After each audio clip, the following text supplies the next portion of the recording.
Did I get your attention?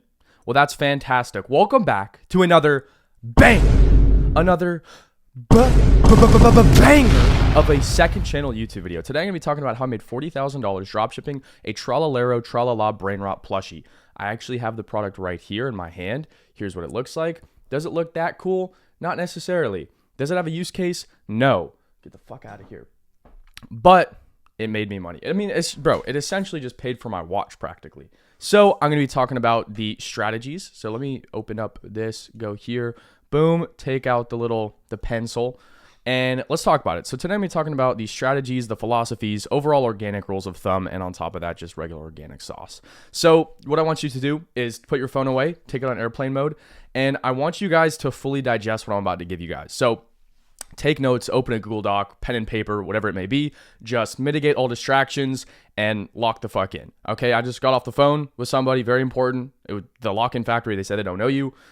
So you better fucking get a job, all right? I need you guys to clock in at the lock-in factory right now. So essentially, what I want to talk about is one quote, okay? Where attention goes...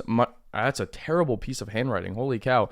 Where attention goes, money flows. So attention, in my personal opinion, we live in an attention economy, and I'm sure we all know that. So where attention goes, money flows. And that quote literally is pretty much what I live by, right? You're watching this video, so what currency are you giving me? You're giving me your attention. Now I can grow my YouTube channel, and I can make money from my YouTube channel. You see what I'm saying? So where attention goes, money flows. And this really plays into a store that I had around a year ago.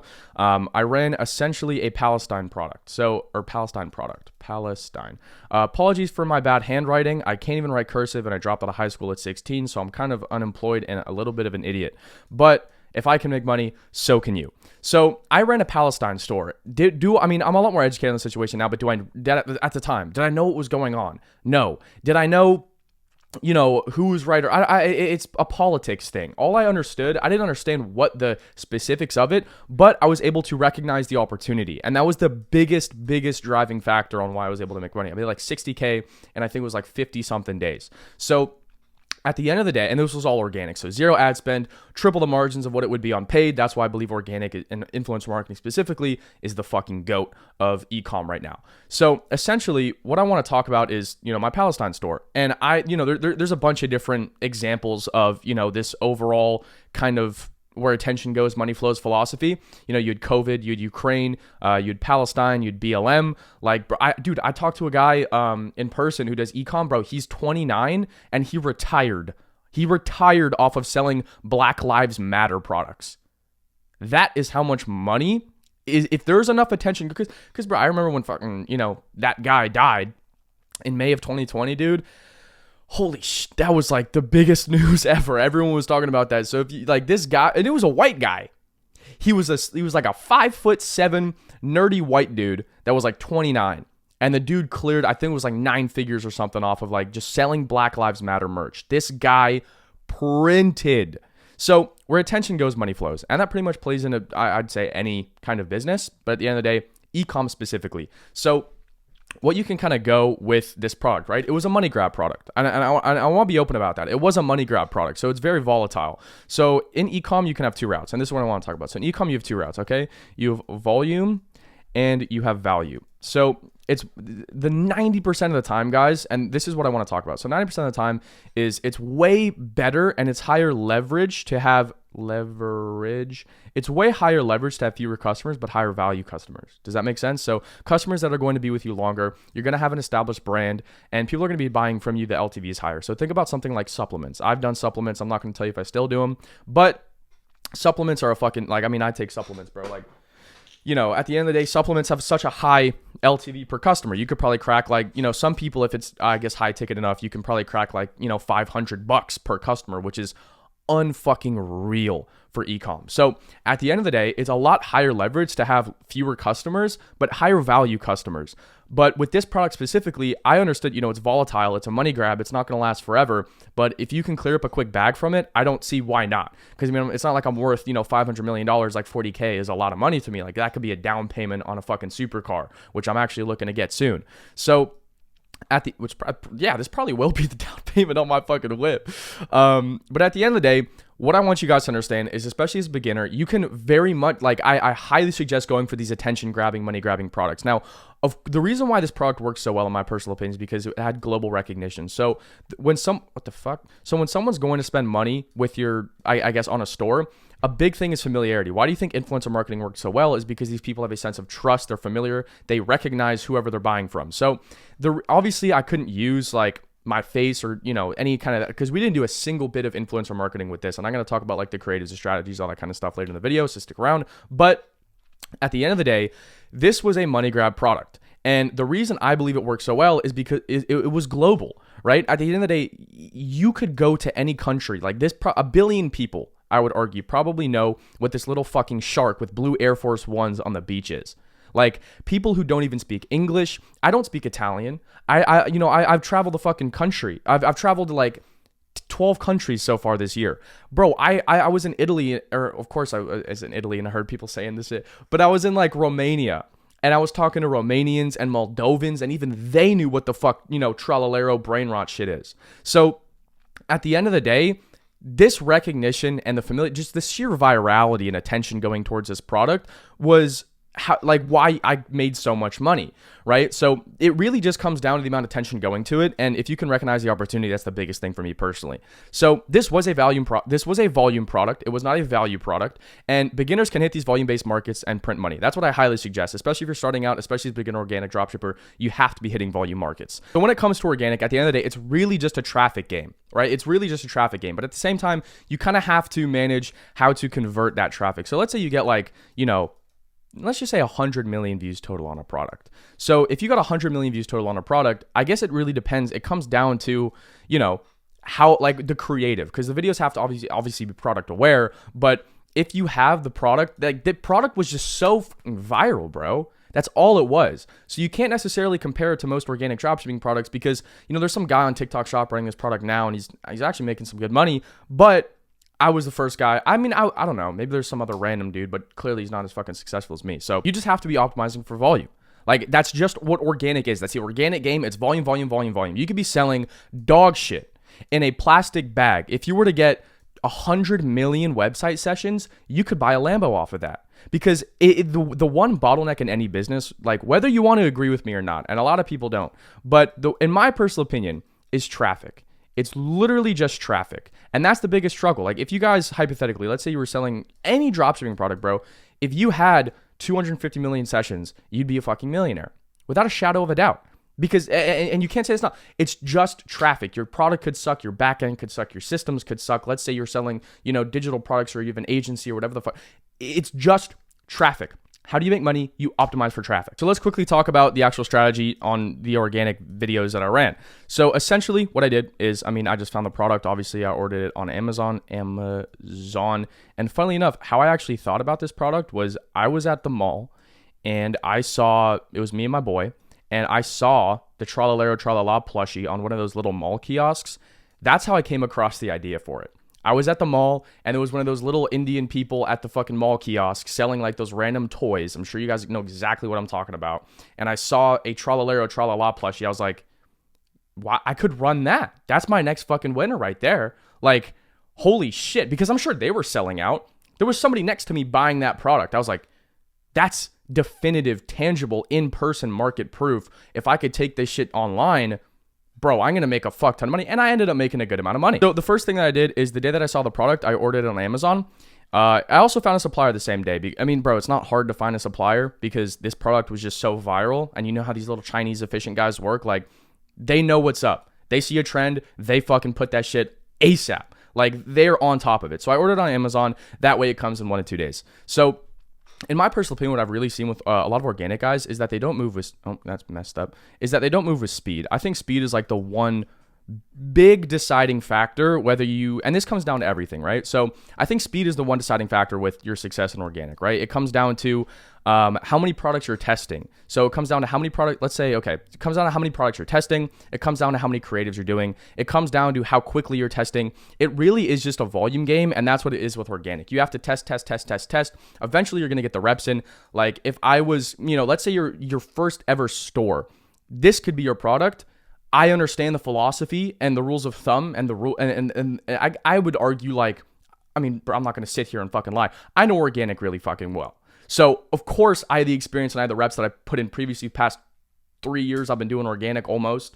So, I know how to make money from organic. So if this was your first product though, you wouldn't necessarily you definitely would have made money because the videos just go viral instantly, but you wouldn't have made as much money as I did. So I think the biggest bottleneck for a lot of organic guys is just speed. They wait too long. They order on AliExpress because they're moving, or whatever the fuck, they're moving in a scarcity mindset. So order on Amazon, pay the couple extra fucking, $10 or something because you're going to make it back. And then the same night, what I did after I ordered on Amazon is I started warming up accounts. So the thing is, right, I think a lot of people kind of get the organic timeline skewed up and they don't move, like I said, with speed enough. So within 16 hours, I source the product. I have a sample product coming to my house. I have accounts ready on aged emails, and I'm warming the accounts up all within 7 hours. Does that make sense? Like, that's how quick you have to fucking move. So basically what I did is, when a product was coming on Amazon, it took like 2 days or something to get here because I did order it like past 12. I'm not going to get into fucking specifics, bro. It really doesn't matter. It's irrelevant. But at the end of the day, I think a lot of guys just get fucked up and they take too long.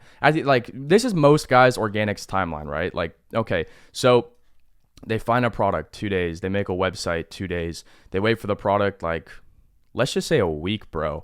Then they test the product for like, let's say another week, and then product fails, and then they go back to, market research, which let's say takes 2 days. So in total, that's what, 2, 4, 14, 18. So that's 20 days. And I'm not saying this is everybody, but it's just like a generalization, right? This is how most organic guys move. What you need to do is you have to have, so let's say this is the actual good dropshippers timeline. Essentially, you find a product. So this is like your product research period, this first part, and it should take you no longer than 2 days. Let's just say 2 days, rule of thumb. It should take you no longer than 2 days to actually source a product and find a product. Then let's say you order the product to your house, always order on Amazon. That should take 2 days. And in the meantime of these 2 days for the product to come, you should have the website done. You should have the accounts ready and the accounts warmed up. So you're able to test it as soon as this is 4 days. And within 4 days, you have, and by the way, don't order one product at a time, order multiple products in bulk, because if one product fails, you can just test another one. So you have a backup product. And I'm going to talk about that in a little bit. But at the end of the day, you have to order, let's just say you have 3 products on the way. So boom, in 2 days, you have the accounts made, you have the websites ready, etc. Now, once the product actually comes, you literally take a day to record creatives. You just pump the fuck out of these things, and you should have creative visions, ideas, etc. already ready for when the product comes. So you're getting all that shit done within 5 days maximum. And then on day 5, that's when you start testing the product. And you test that product for, let's say a week and a half, so 9 days roughly. And if it fails, then you could just speed test and revert back to one of the backup products that you have. Does that make sense? So opposed to taking 20 days to test a product, it takes you 9, and you can test 3 most of you guys should be testing 2 to 3 products at a time, and each product you should be running for around a week and a half to 2 weeks, maximum 2 weeks. But what I want to talk about in this video is oh my God, I'm sorry, I have my mic, especially, okay? And this is the one thing that it comes down to. Be prepared for what I'm about to write. It's data, okay? So I get a lot of people asking me, Smith, what do I do? It looks like an upside down cross. I don't like that. So a lot of people ask me, Smith, blah, blah, blah, blah, this, and that.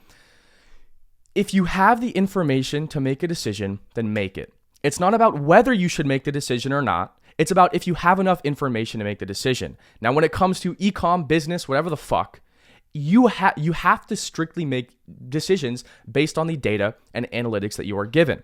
So for example, on organic, you don't have as much data as you would like. So you can download Instagram edits, which you can see on Instagram. You can see your watch time and your retention on the reels. You can see your conversion rate from views to likes. Nobody fucking talks about this. There's a banger. Take that. Another thing, you have to understand that data is the one deciding, no matter how much experience or generalized rules of thumb, because I'm going to break the bubble on 90% of organic guys that give advice on YouTube. It's all rules of thumb, bro. It's all rules of thumb. That's all it is. It's just rules of fucking thumb.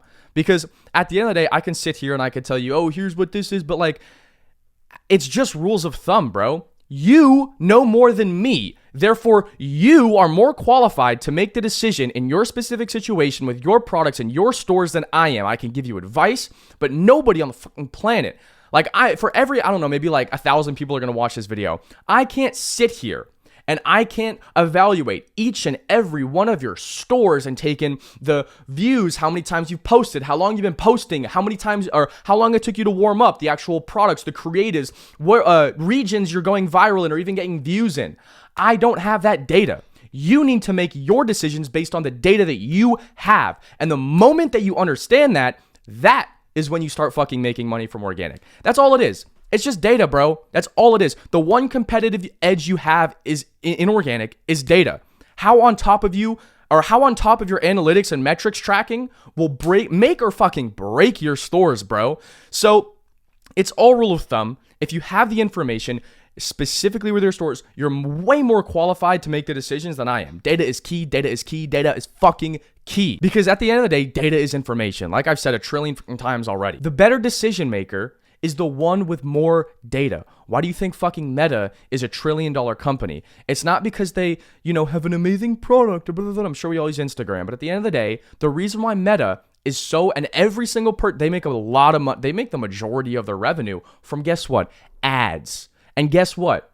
Guess what fucking leverage and competitive edge they have over everybody else? It's fucking data, bro. That's all it is. It's just data. Like, creatives play a big role, but at the end of the day, anybody can learn how to become creative or get the experience to be creative. But if you are the motherfucker that's going to sit there for 2 hours straight and analyze every single metric on your TikToks, YouTube shorts, fucking Instagram reels, use Instagram edits like I talked about, you're going to have the most competitive edge out of everybody else, because no one in organic I'm a big data-driven guy, bro.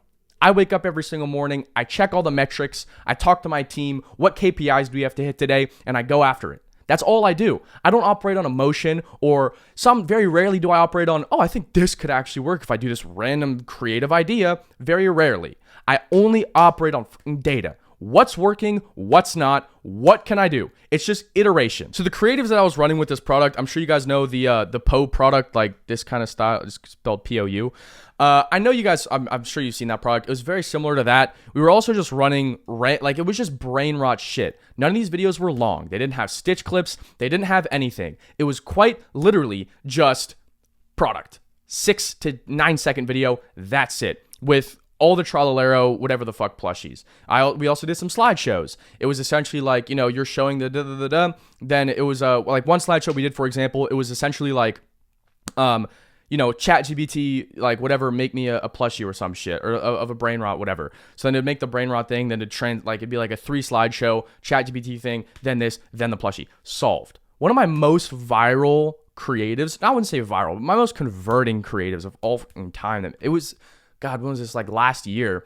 It got like 16 million views on TikTok. It was a 2 slideshow. It was 2 slides, bro. 2 slides. That's it. Creatives, once you understand it, that's all it really is. That's the bottleneck at the end of the day. It's just learning the philosophies, learning the rules of thumb, moving with fucking speed specifically, and then tracking your metrics. That's all it is, guys. Another strategy for Instagram that you can also use, especially when it comes into the, not this, but like for Instagram, when you're testing products and ordering in bulk, you can just use the, I don't know what I want to call it, bro. Like, is there even a name for this shit? It's like the IG recycle, whatever the fuck you want to call it, up to you guys. But essentially what you can do, let me make a fancy G.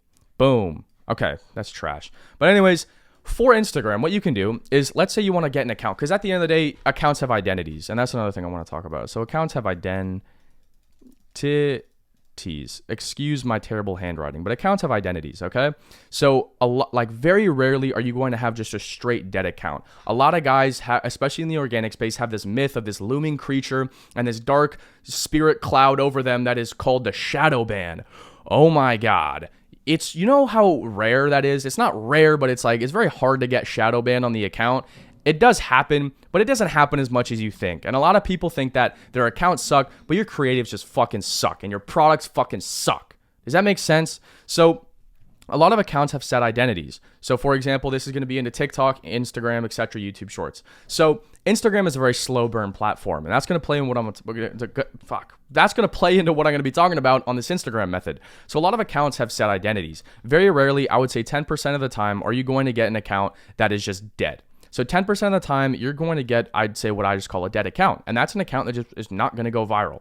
And I talked to some organic guys about this. I thought it was like a crazy person. I was the only one, but we were at hookah one night and I brought it up and he was like, no fucking way. Like, bro, I thought the same shit. I thought it was crazy. Like, this is real. And the other guys that are printing fucking money, these top like 90%, the top 1% of organic dropshippers make 99% of the money. And that's because they just put in the reps, they track their metrics, they understand the philosophies. So anyways, back to identities. So 10% of the times you're going to have a dead account. That's just the name of the game. A lot of times you're also going to have a slow burn account. So I would say 40% maybe of the time you're going to have a, let's just say, slow burn. So a lot of the times you can have a slow burn account, which is just going to take some warming up. It's going to take a good, more than a week and a half of posting consistently 3 to 4 creatives every single day to actually get the ball running. When I say slow burn, I mean test different creatives. Okay, I'm not saying post the same bullshit ass fucking creative concept 50 times and expect a different result. Okay, 1 + 1 is 2, bro. Like, do the fucking math. So big thing is identities. We have 10% dead, 40% slow burn, and then the rest is just, I would guess I'd call it normal. So normal could be like, you know, you go viral on your first creative. Like we had a guy, actually had his first 1K day. Funnily enough, these dudes are flying out today. So I got 2 guys from my program who are flying out today. We have a sick fucking mansion in the hills for a couple days, and we got some sick cars that are pulling up as well. So sick day. Shout out Jason. Shout out Tristan.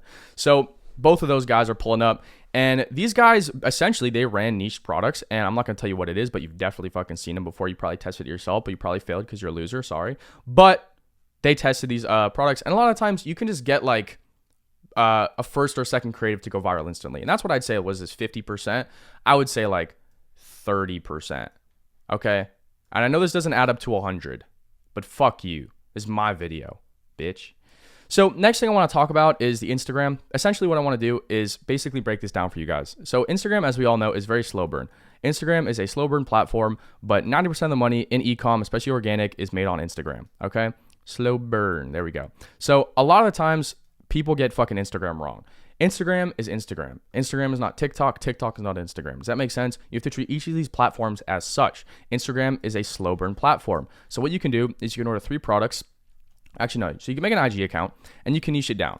So you need to niche down your Instagram accounts because it's a slow burn platform. And obviously it takes a little bit more time, which obviously is not very high leverage, but it's kind of a long game.